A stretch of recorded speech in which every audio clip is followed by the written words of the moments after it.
Buenos días, ¿cómo están? ¿Quiénes faltaron? La niña que se hace aquí, ¿cómo se llama? Daniela. Es que ella lo está tomando es virtual. Ah, ¿hoy virtual? Es que todavía lo tomó virtual, lo que ha venido cuando lo tiene chiquito. Ah, ok. Ah, bueno. Bueno, vamos a orar y a comenzar con la clase.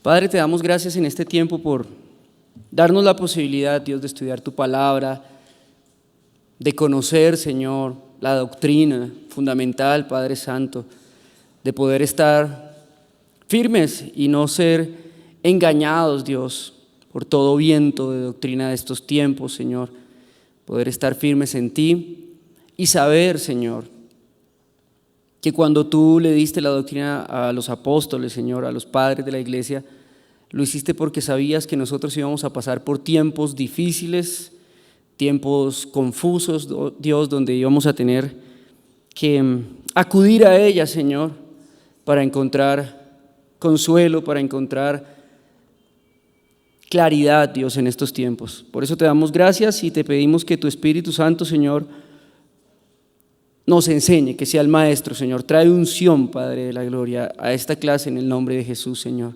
Amén. Amén. Vamos en la justificación, en el tema de la justificación, en el punto 3, el resultado de la justificación. Pasamos ya de la manera de recibir la justificación, que es por fe, y eso quedó claro, ¿cierto?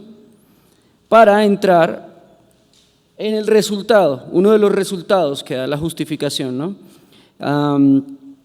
Hablamos de que justificación es un cambio de posición, ¿no?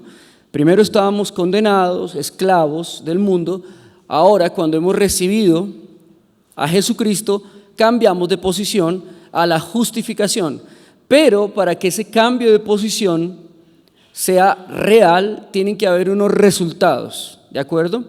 Eso es lo que vamos a ver ahora, porque sin resultados, lo que nosotros estamos viendo es una falsa justificación, una no justificación, y sin justificación obviamente no hay salvación, ¿no?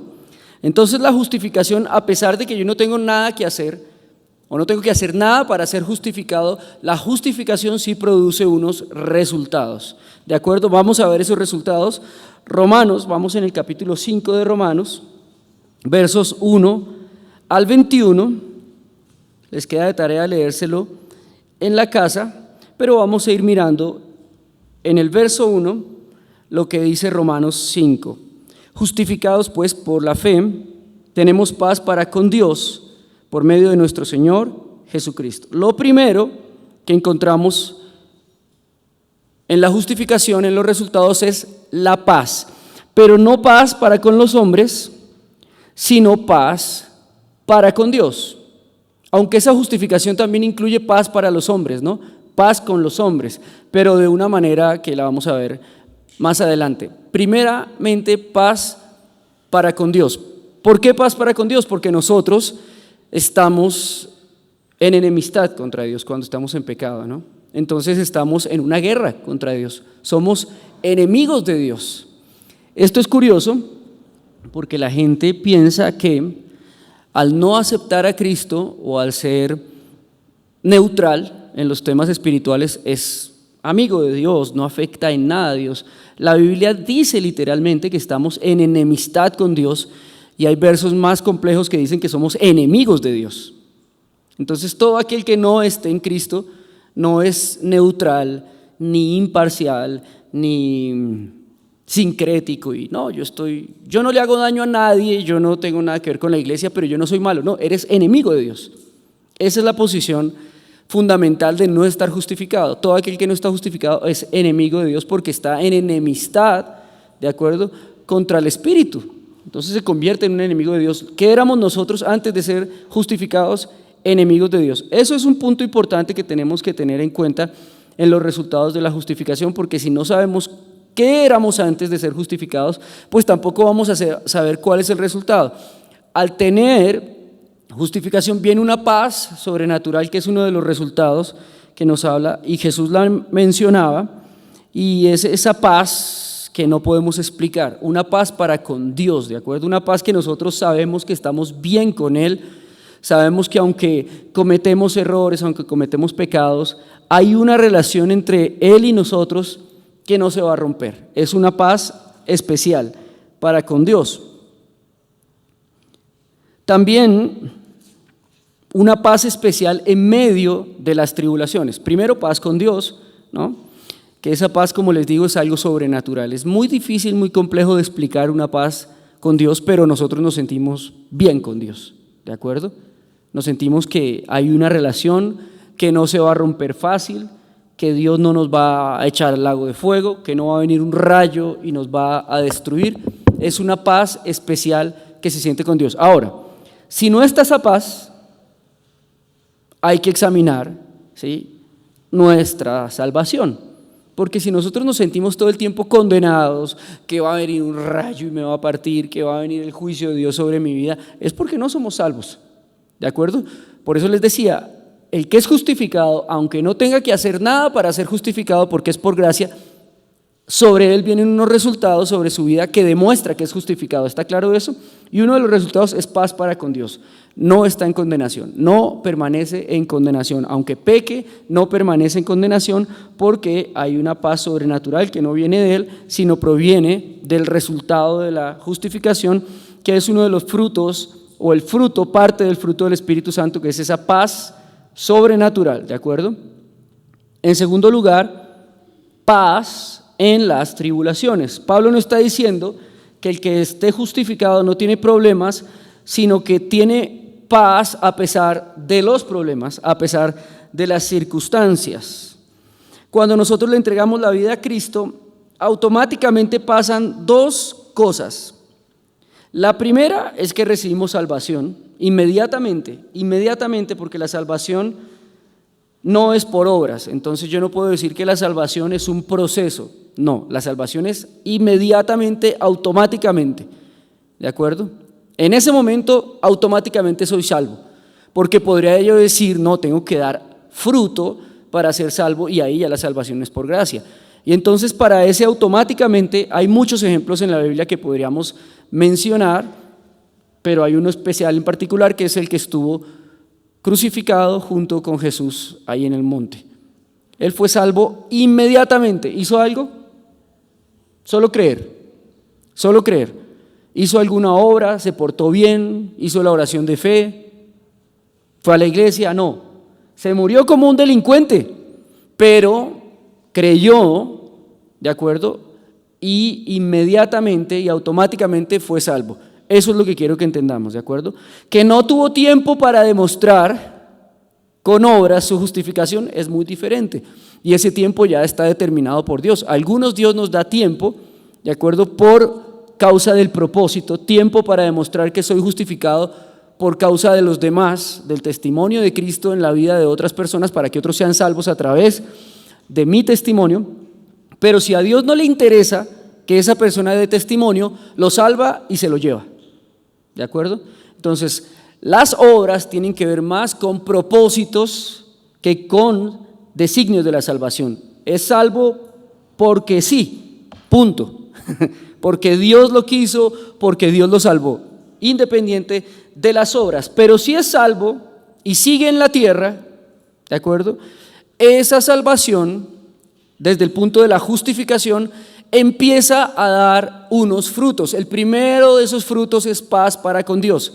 Se va a su casa volviéndose amigo de Dios, hablando con Dios, sintiendo una paz, una libertad. Hombre, yo era un perverso y ahora me siento libre, ¿de acuerdo? Lo segundo es paz a pesar de las circunstancias, pero esas circunstancias tienen que ver con dos cosas. Cuando somos salvos, éramos enemigos de Dios, ahora nos volvemos enemigos ¿de quién? Del diablo. Éramos aliados del diablo. Recuerde que la Biblia nunca menciona un punto gris ni un punto neutral. No existe el punto gris, el punto neutral. ¿De acuerdo? Esos puntos grises, ese sincretismo, que sincretismo es creer en todo, ¿de acuerdo? Es mezclar todas las religiones. Ese universalismo, que no es Dios universal, sino todos los dioses son uno, ¿de acuerdo? Eso tiene que ver más con el gnosticismo que con el cristianismo. Solamente hay dos facciones, enemigos de Dios o amigos de Dios. Y esas son las que muestra la Biblia. Y cuando somos enemigos de Dios, no somos neutrales, somos amigos del diablo. Hijos del diablo, es más, nos dice la Biblia. Y ahí sí cabe lo que sale el muchachito diciendo: hijos del diablo, homosexuales, lesbianas, afeminadas. Eso éramos, ¿de acuerdo? No hay nadie bueno en el mundo fuera de la justificación, todos son malos, punto. Obviamente tú le mandas ese mensaje al mundo y dicen: ustedes son unos fanáticos religiosos, no sé qué, pero cuando ese mensaje lo ves en perspectiva, la realidad es que es así, ¿ves? Obviamente no es un mensaje para un nuevo ni para una persona, es un mensaje de seminario, es algo que se enseña a profundidad en la teología y que lo vemos a profundidad con las evidencias, pero un nuevo jamás va a entender eso. Pero nosotros sí tenemos que entenderlo, ¿de acuerdo? Cuando hemos sido cambiados de posición tenemos que entender que éramos amigos del diablo, hijos del diablo es más. Y el diablo acaba de perder un hijo.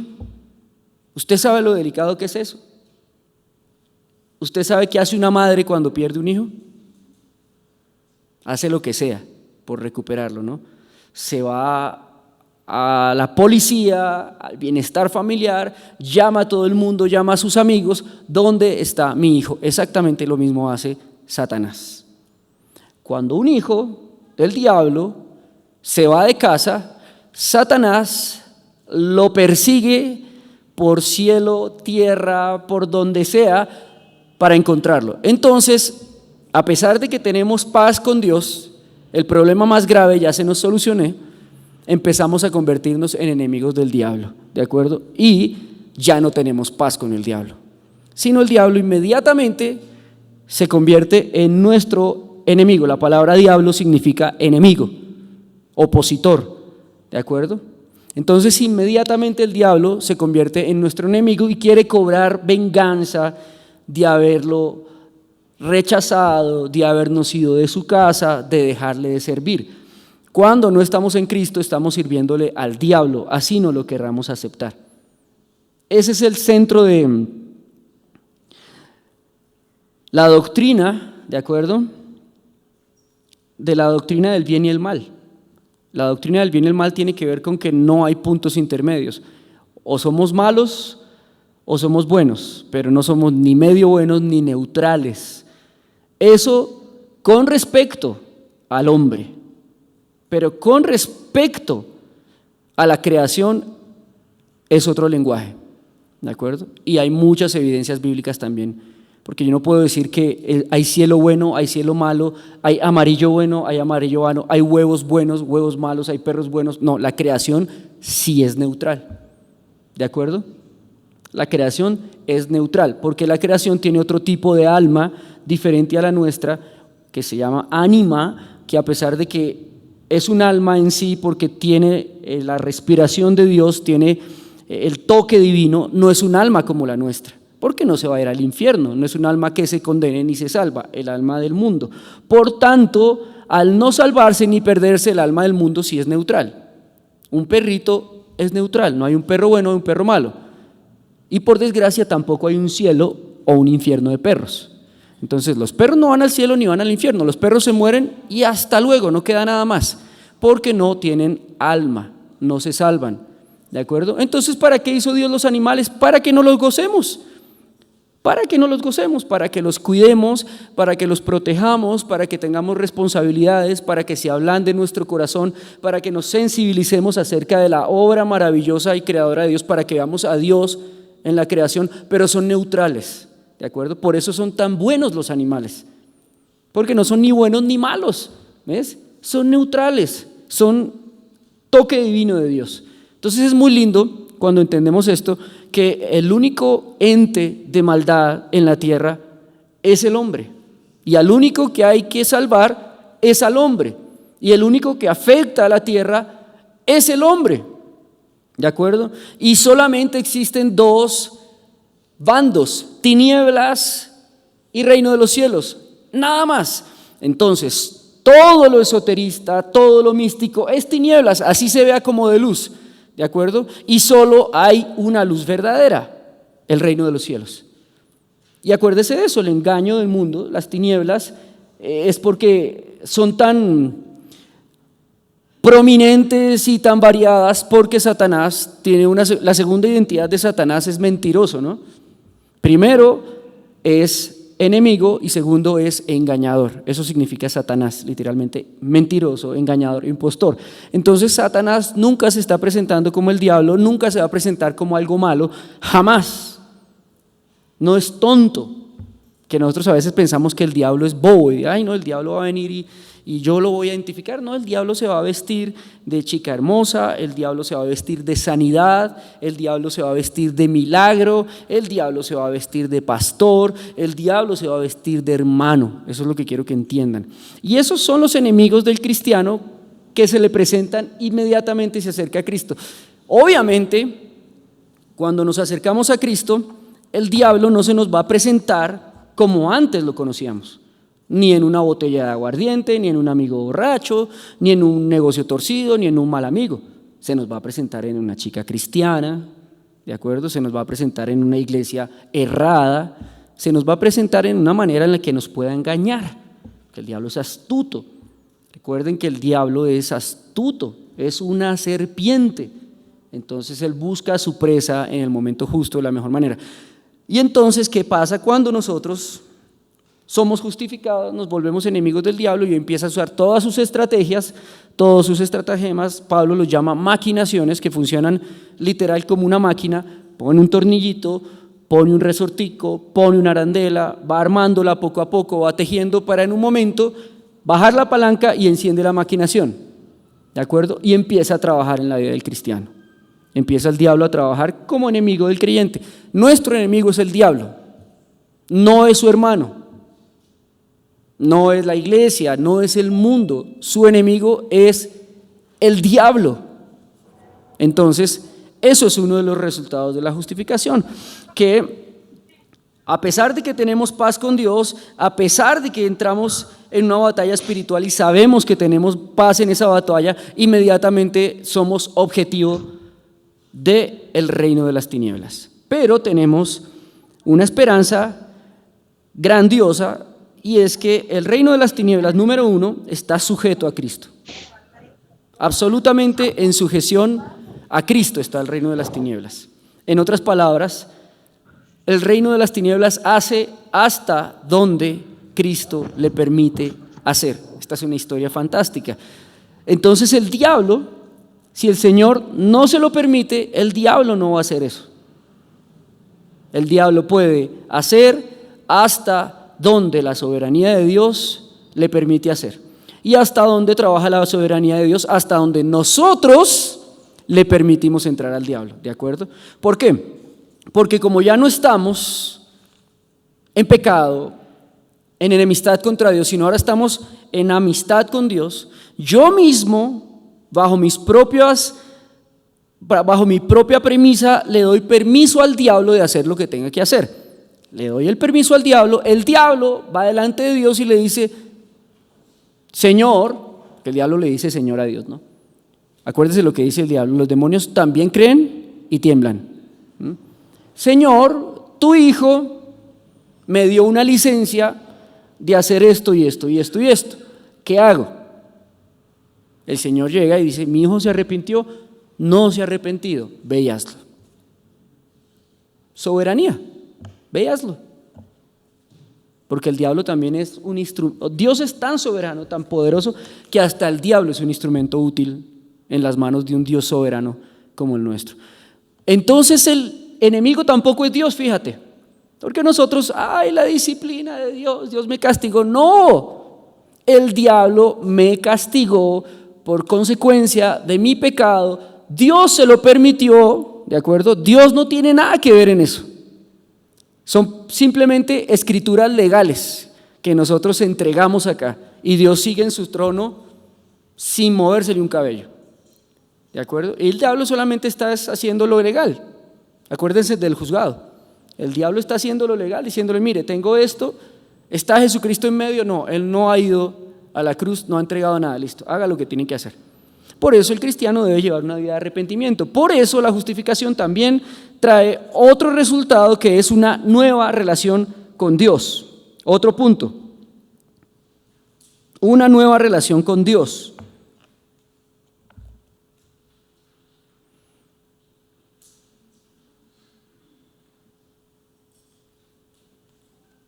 Una nueva relación con Dios basada en 3 aspectos: paz, entrada y esperanza. Vamos a ver esos 3 aspectos.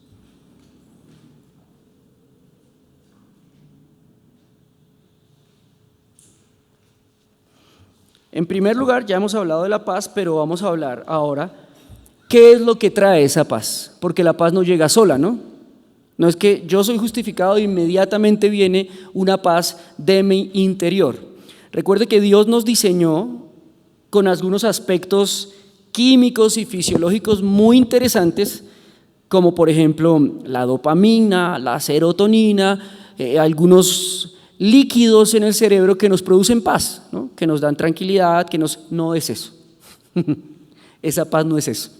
Esa paz no es esa. Es una paz que está por fuera de los parámetros naturales, fisiológicos, que trae el Espíritu Santo. Entonces el Espíritu Santo, cuando somos justificados, viene a gobernar nuestro sistema nervioso, afectar nuestra conciencia, afectar nuestra razón, y nos trae una paz que al mundo lo enloquece. Es una paz que el mundo no la puede entender, pero usted, ¿por qué está feliz? ¿Por qué está sonriendo? ¿Por qué sigue predicando? Si mire todo lo que les pasa, ¿sí? ¿Por qué, hermano? Usted está loco, ya renuncie, sálgase de la iglesia, mire cómo le va. No, yo siento paz. O sea, lo que pasa es que yo me siento bien. Y uno puede estar terriblemente mal, ¿no? Porque resulta que el cristiano, cuando arranca una relación seria con Dios, el enemigo va hasta donde tenga que ir. Recuerden, no es ni Dios, ni eres tú, ni es el mundo, es el diablo que está cobrando venganza. Es una retaliación del diablo y lo va a hacer. Nadie se escapa de la retaliación del diablo, pero ahí es donde nosotros empezamos a ser probados, no probados de problema, sino probados de fe, ¿de acuerdo? Porque cuando estamos en fe, incluso Gálatas dice que tenemos que tener el escudo de la fe con el cual apagamos los dardos del enemigo. Cuando estamos en fe, el diablo no nos puede hacer nada, nos angustia, sí, nos zarandea. Esa palabra es interesante porque zarandear es, venga para acá, Davidcito. Zarandear literalmente es esto, mire. Zarandear es esto. Eso es zarandear. Así. Eso es zarandear. Pero Davidcito, ¿le hice algo? Lo zarandeé. ¿Ve? Lo zarandeé. Eso es zarandear. El diablo como que te azara, por así decirlo, pero no puede hacer más allá de eso. Entonces nosotros tenemos en ese momento que actuar con fe, ¿de acuerdo? Y esa fe viene por medio de una relación con Dios. Lo primero, la paz. Esa paz tenemos que saber que si somos justificados tenemos que sentirla. Lo segundo es la entrada. Y la entrada tiene que ver con la gracia. La entrada es que estamos confiados, ojo, paz, confianza de poder entrar siempre en la gracia del Señor.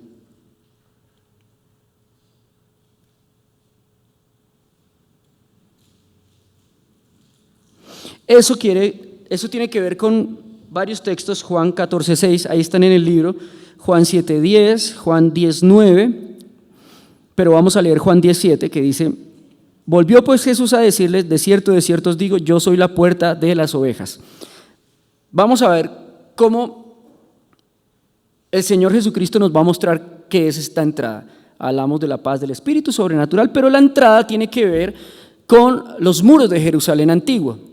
La antigua Jerusalén se construyó, estaba el templo en el centro, estaban las casas de los sacerdotes alrededor y las murallas también alrededor, pero las murallas tenían puertas y cada puerta significaba una cosa. La puerta más importante era la puerta de las ovejas, de acuerdo, que daba a Jerusalén, a la entrada principal, y en la entrada hacia adentro daba a la fuente, una fuente de agua, literal, donde iban a sacar agua para hacer todo lo que se necesitara.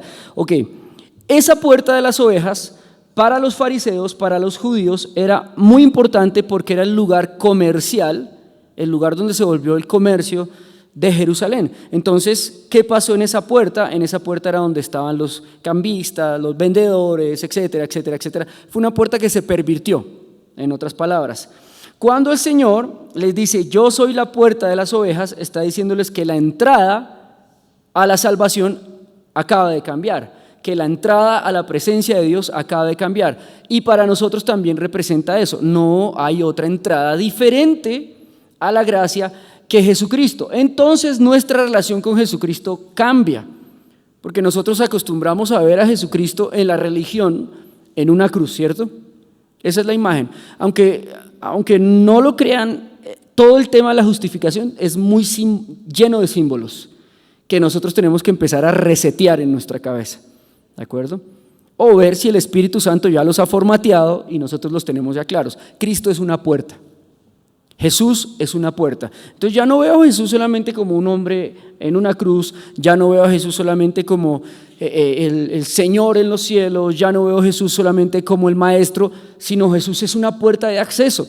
Entonces mis devocionales, ¿de acuerdo?, empiezan por esa puerta, mi comunicación con Dios arranca por esa puerta, mi lenguaje tiene que ver con esa puerta.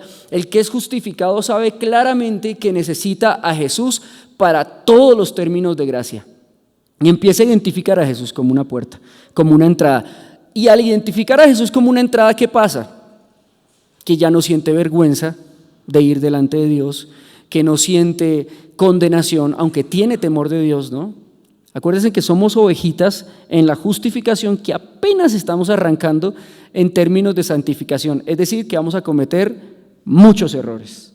El cristiano que comienza una relación con Jesús va a cometer muchos errores, pero para todo eso está el Espíritu Santo, que es el que lo está guiando hacia la santificación, hacia el camino de la perfección, por medio de Jesucristo, que es la entrada. Entonces, uno de los resultados de la justificación es que nuestra relación con Jesucristo empieza a cambiar del Cristo crucificado, de acuerdo al Jesús, que es una entrada, una puerta de acceso hacia la gracia, hacia la gracia. Hebreos 4:16, perdón, dice, acerquémonos pues confiadamente al trono de la gracia, para alcanzar misericordia y hallar gracia para el oportuno socorro. Y tiene que ver con una tercera cosa que le hemos hablado bastante en las prédicas, y es con una esperanza. ¿Cuál es nuestra esperanza? La vida eterna, correcto.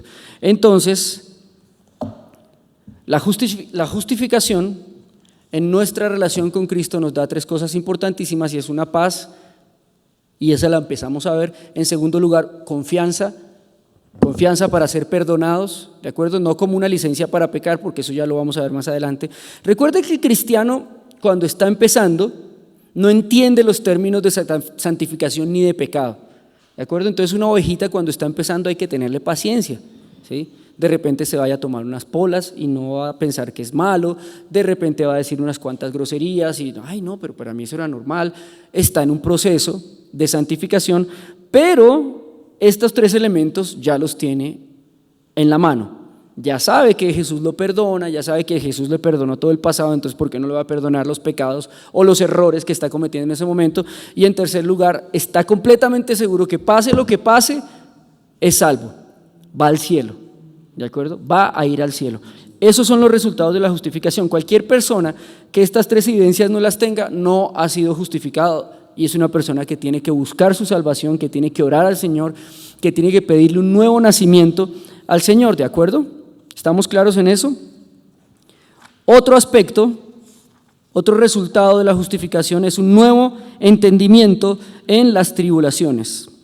Romanos 5, versículo 3 en adelante, hasta el 5 dice: y no solo eso, sino que también nos gloriamos en las tribulaciones, sabiendo que la tribulación produce paciencia, y la paciencia prueba, y la prueba esperanza, y la esperanza no avergüenza, porque el amor de Dios ha sido derramado en nuestros corazones por el Espíritu Santo que nos fue dado. Entonces, ya sabemos que el diablo se convirtió en nuestro enemigo, ya sabemos que nos metimos en un terreno conflictivo, no igual de conflictivo que el mundo, eso se lo aseguro. Los problemas del cristiano no son igual de complejos a los problemas sin Cristo. Una enfermedad sin Cristo no es igual a una enfermedad con Cristo. Una ruina con Cristo no es igual que una ruina sin Cristo. Una separación sin Cristo no es lo mismo. Una separación sin Cristo es una borrachera perpetua, un desespero, un despecho, una desesperanza, una depresión, ¿de acuerdo?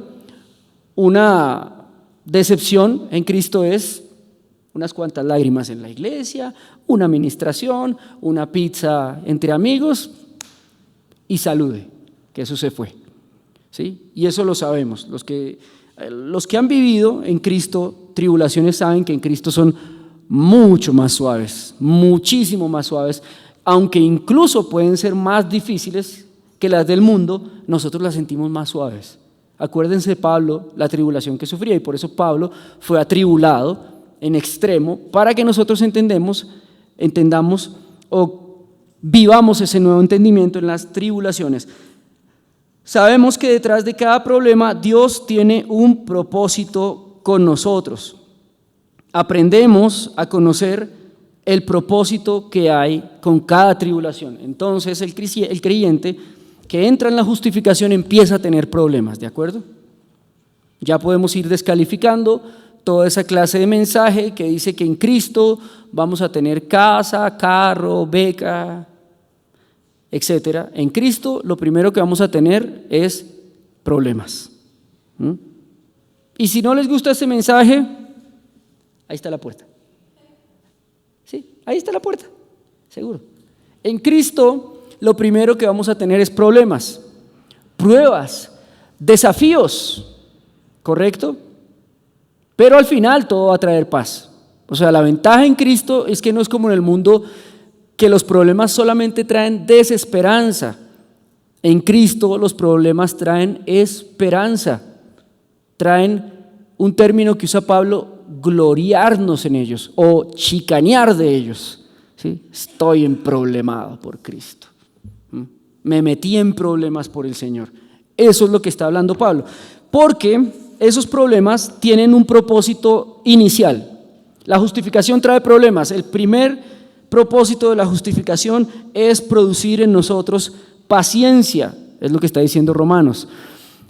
La paciencia, ¿de acuerdo?, es necesaria para que el proceso de la santificación, que es la siguiente etapa que nosotros vamos a ver cuando terminemos la de la justificación, podamos soportarla. ¿De acuerdo?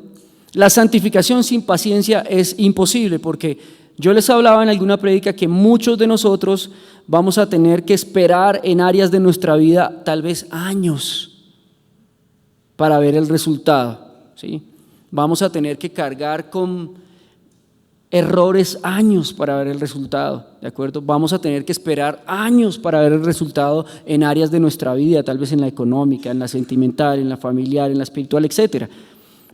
Y por eso vamos a necesitar de paciencia porque todos los casos son absolutamente diferentes.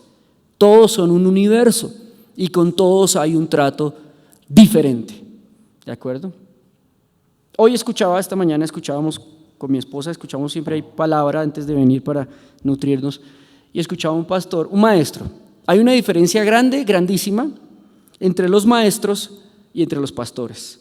El que es pastor cuida ovejas, es amable, es gentil, es delicado, es paciente. El que el maestro le importa un comino todo y la suelta rácata.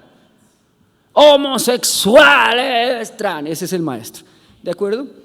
Y muchos de los predicadores que hay hoy día en redes sociales son maestros, pero no son pastores, no tienen una congregación, no cuidan ovejas.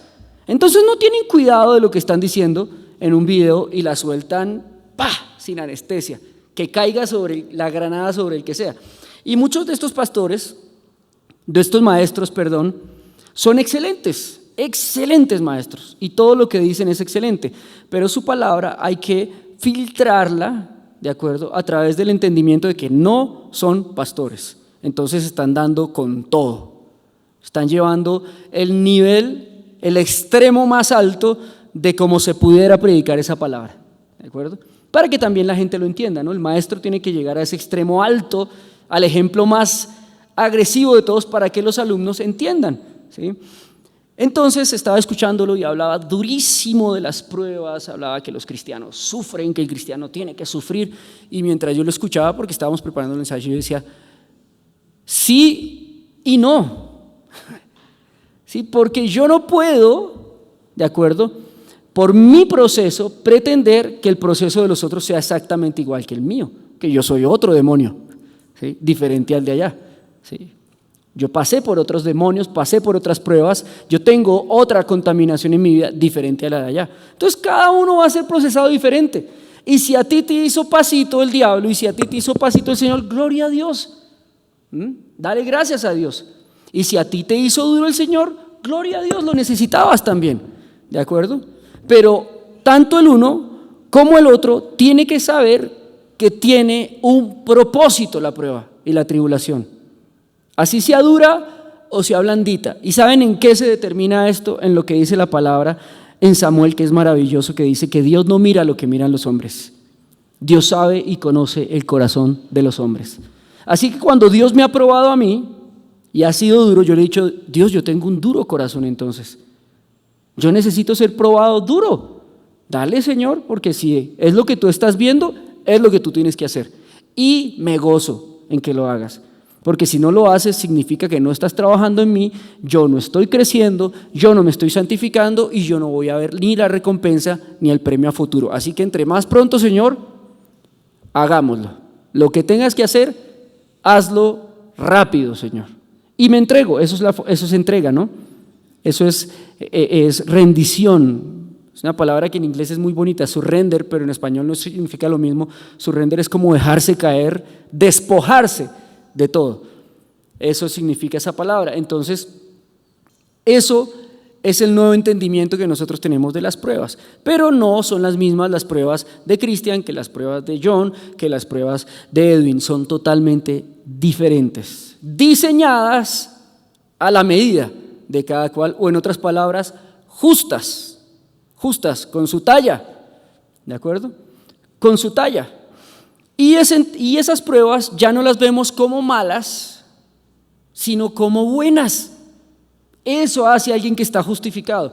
Alguien que está justificado no le está diciendo, Dios, pero hazme pasito, ay Señor, esto está muy difícil. No, a alguien que está justificado por el Señor dice, gracias Dios por la prueba.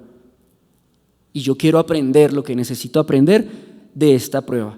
Fortaléceme, ayúdame Señor, ¿de acuerdo?, para poder aprender lo que tú necesitas que yo aprenda de esta prueba, porque al final la prueba producirá en mí paciencia porque estás haciendo un trabajo conmigo. Yo le hacía a un hermano en la iglesia el otro día una comparación, porque él tenía el mismo ministerio y todas las cosas, y estábamos hablando de eso, del pastorado y esta cosa, pero él era mayor que yo unos 10 años.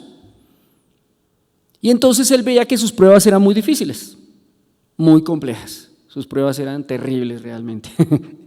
Y las mías no eran tan terribles en el mismo desarrollo pastoral. Las mías aparentemente estaban suaves, o sea, yo también lo decía, Señor, no he sido tan malo en el fondo porque está como suave esto, ¿sí? Yo veo que a otros les va terrible y a mí me va bien. Y él me preguntaba y me decía, ¿por qué cree usted que haciendo nosotros dos lo mismo, ¿de acuerdo?, trabajando en lo mismo, a usted Dios no lo prueba tanto como a mí? Y yo le dije, porque usted es 10 años mayor que yo. Punto. Usted ha cometido 10 años más de errores que yo. Fácil. Se arrepintió más tarde, entonces tiene un cúmulo de proceso más grande. Por eso es tan importante, y dice la palabra, que es muy importante que nosotros nos apresuremos a sembrar lo correcto, porque mire todos los años que llevamos sembrando lo incorrecto. Entonces, de acuerdo a la cantidad de tiempo también que yo me tardé en obedecer al Señor, también de acuerdo a esa cantidad de tiempo tengo que tener paciencia en el trabajo que Dios tiene que hacer en mi vida, ¿ok? Porque es una obra maestra lo que Dios tiene que hacer en nuestra vida.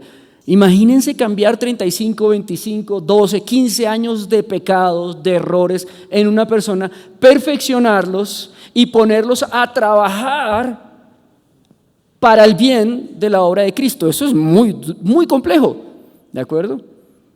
Es poner a trabajar todo mi ser, los tatuajes, las cicatrices, el vocabulario, la forma de vestir, el pasado, la familia, las finanzas, es todo voltearlo para ponerlo a trabajar al favor de Cristo. Eso es una obra de arte.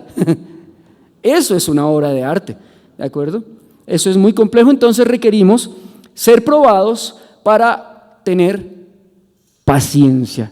Y uno de los resultados de un justificado verdadero es que es un hombre paciente. No anda con afanes, no es chavito del 8, no quiere ya conquistar el mundo para Cristo y salir corriendo a las naciones, no. Un cristiano maduro sabe que está en un proceso, ¿de acuerdo? Que ya está justificado, pero que tiene que ser perfeccionado a través de las pruebas. Y es muy bonito lo que mi pastor escribe en este libro, porque no estamos hablando de pruebas, problemas, ¿de acuerdo? Estamos hablando de pruebas, desafíos. ¿Sí me explico? Son como obstáculos que Dios permite en nuestra vida para superación personal. No son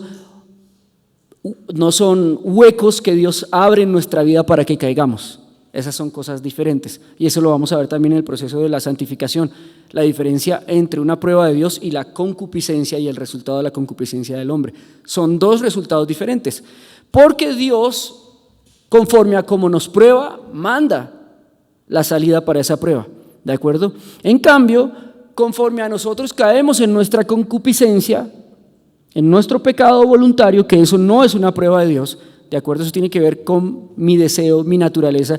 Eso simplemente me está reflejando que necesito más prueba. ¿Sí? Cuando yo soy débil en una área, estoy diciéndole a Dios, Dios, pruébame más en esta área. Y Dios va a enviar la prueba para que en esa área sea más fuerte. El resultado, ¿de acuerdo?, de la concupiscencia es disciplina, que es diferente al resultado de la prueba de Dios. La prueba de Dios, el resultado es bendición, punto. La concupiscencia, el resultado es disciplina, que también es bendición, pero no es bendición tan rica, ¿no? Digamos que la prueba trae como resultado un alimento dulce, un maná rico, que su fruto es apacible, dice la palabra. Pero el pecado, la concupiscencia, trae como resultado una sopa de arracacha, ¿sí? Una sopa de esas rojas, que uno es nutritiva, es buenísima, pero cosa tan horrible, pero me hace bien, ¿de acuerdo? Eso es la disciplina. O sea, hace bien, nutre muchísimo también la disciplina de Dios, fortalece un montón espiritualmente, pero sabe horrible, ¿sí? Ojalá no se tuvieran que comer la disciplina, sino más bien probar el fruto delicioso de la gracia de Dios. Todas las tribulaciones para el justificado traen bendición. La paciencia produce prueba, que no es una prueba como problema, sino pasó el examen como el oro, que se prueba en el fuego. Y por último, trae una nueva seguridad en el juicio. Eso quiere decir que el que es justificado ya no está pensando en el infierno, ¿de acuerdo? Ya no está pensando en el fin del mundo, ¿sí? Que el mundo se va a acabar y a dónde me voy, ay, que me voy a morir y que, ay, Señor, yo no me quiero ir. No, el que es justificado de verdad, ni temor a la muerte, ni temor al fin del mundo, ni temor a las pandemias, se fue el temor, porque está completamente seguro. Recuerden que la justificación, hablemos de dos cosas importantes en el principio de la justificación. ¿Por qué es la justificación? Por fe, ¿de acuerdo? La fe, ¿de dónde proviene? De Dios. Es un don de Dios, dada por Dios. Así que lo que yo siento, experimento en la justificación no proviene de mí. O sea, no es algo que yo me invento o creo, es algo que proviene sobrenaturalmente de Dios, traído por el Espíritu Santo. Entonces, la seguridad en el juicio final no es una seguridad razonable, es una seguridad sobrenatural, ¿de acuerdo?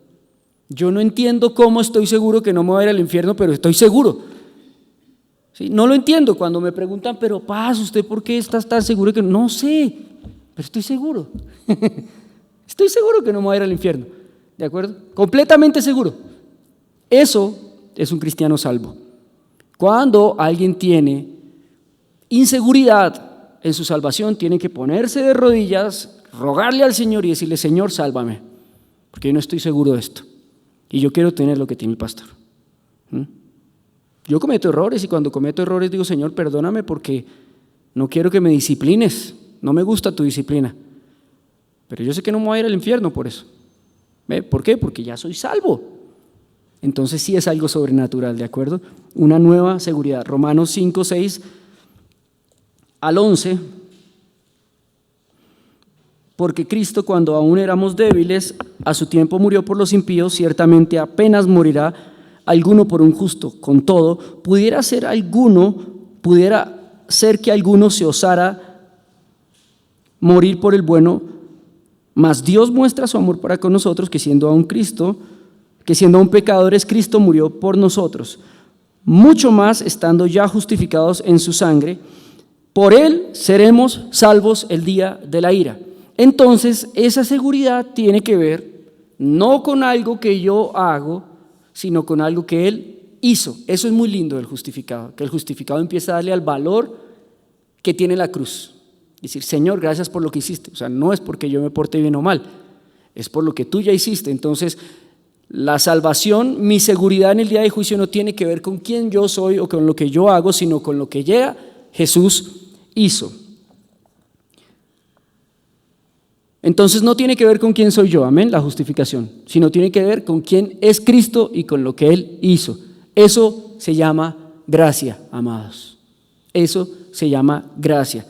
Te lo voy a decir y explicar en una paráfrasis. Ok, yo soy pecador, merezco el castigo. Cristo lleva ese castigo o se le imputa encima de Él, ¿de acuerdo? Es decir, se le pone y a mí se me quita. Él paga por ese castigo, ¿de acuerdo? Pero yo no estoy entendiendo. En todo el proceso Cristo está loco, ¿por qué está haciendo eso? Al pagar por eso, lo que yo sea o haga o deje de hacer ya no importa, no interesa. ¿Por qué? Porque en el juzgado ya se dio un resultado. Él se va a ir al cielo con todo y lo que es. O sea, miren el personaje que es. Y se va a ir al cielo por lo que Jesús hizo, no por lo que Él sea ni por lo que haga. ¿Cómo es ese proceso? Y ahí entra lo interesante de Romanos, ¿sí? Por eso no nos pueden dar solamente el pan de la hamburguesa, sino hay que comerse la carne, las salsas y la cebolla, que es la santificación, ¿de acuerdo? ¿Cómo es que ese sinvergüenza puede irse al cielo cuando un justo pagó por él y él sigue siendo un sinvergüenza? Porque, ¿de acuerdo? Jesucristo, al ir en la cruz del Calvario, abrió una puerta gigantesca que se llama gracia, que antes estaba cerrada, que solamente se podía acceder a ella por los sacrificios de los animales. Abrió una puerta que se llama gracia, en la cual sale el Espíritu Santo y entra en acción. Antes no había Espíritu Santo como lo hay después de Cristo, ¿sí? El Espíritu Santo solo venía a los profetas y solo hablaba a los profetas y se manifestaba parcialmente. Sale el Espíritu Santo como un león, así a trabajar tremendamente, porque la obra es muy grande de ahí en adelante, después de la cruz del Espíritu Santo, a trabajar en todos esos sinvergüenzas para que lo que Jesús hizo sea una realidad. Entonces sigue sin depender de mí, ¿de acuerdo? Sino que la obra de la cruz abre la puerta de la gracia por la que sale el Espíritu Santo, que ahora me toma a ese sinvergüenza que realmente no merece ser salvo, que realmente no merece ir al cielo, lo posee, entiendan eso. Lo que pasa con el Espíritu Santo es una posesión, así como a una persona la posee un demonio, ¿de acuerdo? A nosotros nos posee el Espíritu Santo y por eso empezamos a cambiar. Y empezamos a cambiar y cambia el lenguaje y cambia el vestido y cambia el vocabulario y cambia un montón de cosas porque estamos poseídos, ¿de acuerdo? Eso pasa cuando yo entrego mi vida a Cristo, es maravilloso. Y al estar poseídos, ya el trabajo ni siquiera es mío tampoco. es del Espíritu Santo. ¿Y el Espíritu Santo cómo va a actuar? En la santificación, que la santificación actúa por dos caminos, ¿de acuerdo? Por el camino de la gracia o por el camino de la disciplina. Misericordia, escúcheme bien, misericordia, ¿de acuerdo?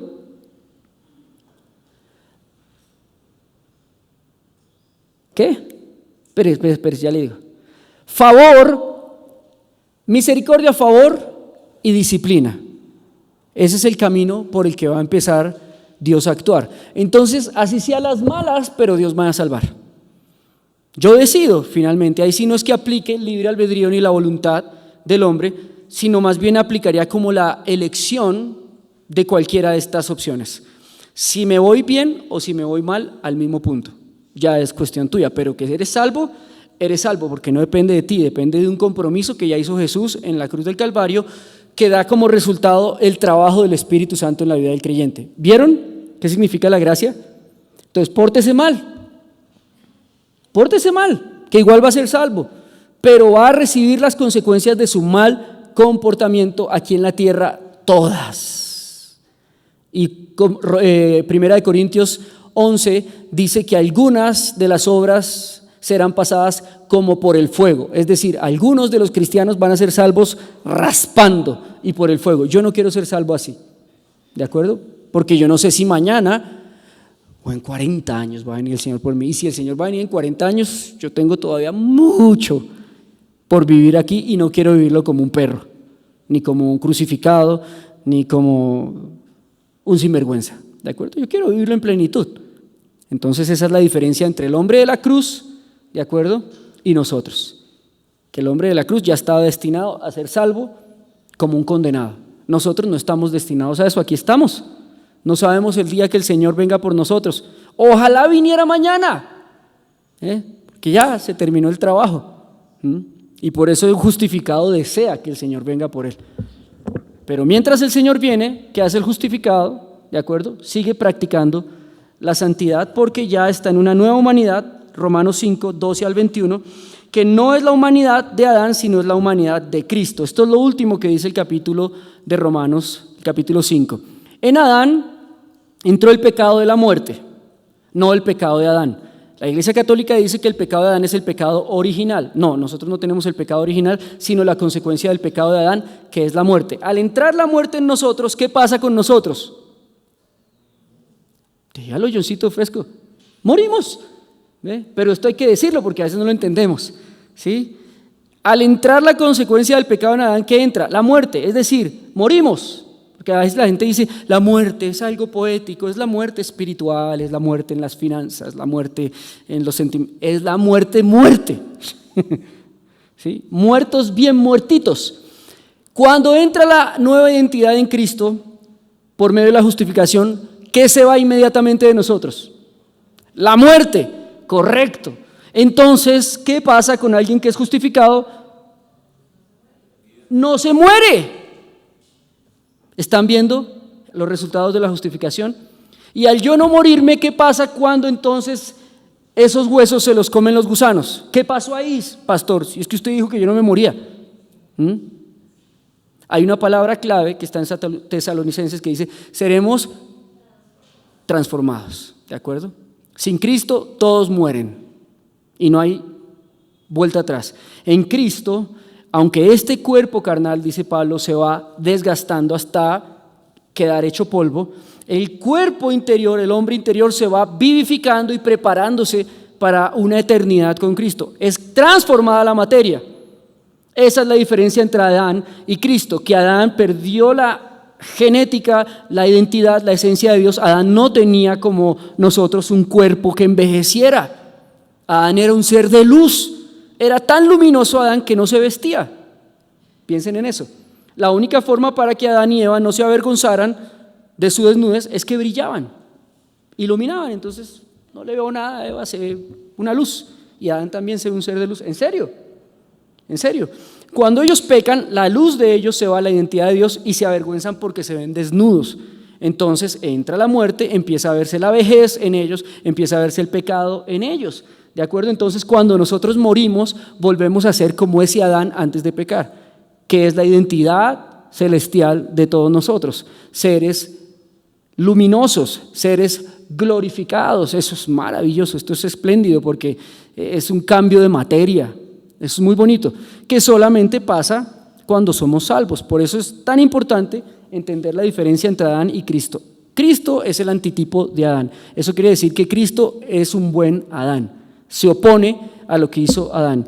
Y hay un cuadro que se los va a mandar Paulita para que lo estudien y hagamos el debate la siguiente clase, que es un cuadro de paralelos entre Adán y Cristo. Los paralelos que hay entre Adán y Cristo, ¿de acuerdo? Y la siguiente clase los vamos a debatir para cerrar el tema de la justificación. Esa es la siguiente clase, debatir todo el tema de la justificación para que quede súper claro. Entonces, preguntas traigan la siguiente clase. ¿Por qué? No sé qué, ¿y por qué? ¿Y qué pasó con este? ¿Y qué pasa si yo peco antes de morirme? ¿Y qué pasa si he sido pastor toda la vida, pero caigo en fornicación y me da un infarto? ¿A dónde me voy? Todas esas preguntas, ¿de acuerdo? La próxima clase. Es importantísimo resolverlas, pero las vamos a resolver de acuerdo a este cuadro de Adán y Cristo. Entonces, en cada parte del cuadro usted va a poner su pregunta y vamos a resolver dudas. Si yo no resuelvo las dudas de la justificación, no podemos entrar en el tema de la santificación, ¿de acuerdo? Que ese es el tema más grueso de esta materia. El tema de la santificación es todo el resto del libro, mire. Ese es todo el resto del tema del libro. La glorificación, la verdad, es muy corto, que no sabemos bien de qué se trata. La Biblia no dice mucho al respecto. Pero la santificación es la materia que estamos nosotros viviendo. Entonces, para terminar, vamos a orar, vamos a darle gracias al Señor. Quiero decirles a todos, felicitarlos, decirles también y animarlos y motivarlos que esta es la carrera de su vida, ¿sí? Estudiar teología es la santificación práctica, aunque muchos no lo vean así, ¿sí? Cuando yo estudio teología, estudio la doctrina, me estoy santificando, está siendo aprobada mi paciencia, ¿de acuerdo? Está siendo probada mi fe, está siendo probado mi carácter, están siendo probadas muchas cosas en mi vida en las cuales yo tengo que ser procesado. Por tanto, cuando yo entre en materia en el tema de la santificación práctica, voy a empezar a comprender por qué estoy aquí en el seminario, por qué tengo que tener paciencia, por qué tengo que comprometerme con el seminario teológico, porque es la materia de mi vida, la más importante, la que voy a practicar todos los días. Entonces, el justificado estudia teología, punto. Una persona, un creyente que no esté preocupado por escudriñar las Escrituras y aprenderla es porque no es salvo, punto. Fin de la discusión, ¿de acuerdo?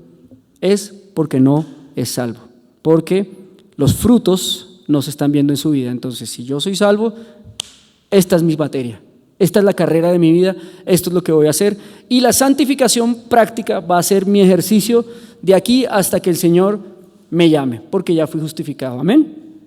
Señor, te damos gracias esta tarde por tu presencia. Bendecimos esta clase, bendecimos, Señor, este tiempo en el nombre de Jesús. Llévanos con bien a los lugares donde vayamos a ir, Señor, y ayúdanos, Padre Santo, a que si no somos salvos, Dios, sálvanos, Dios.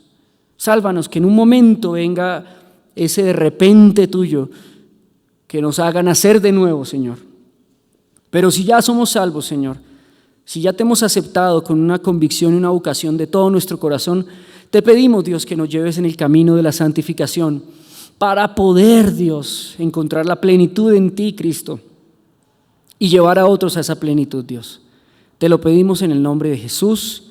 Amén y amén. Ahí cabe el texto que dice: muchos son los llamados, pocos los escogidos. Es así.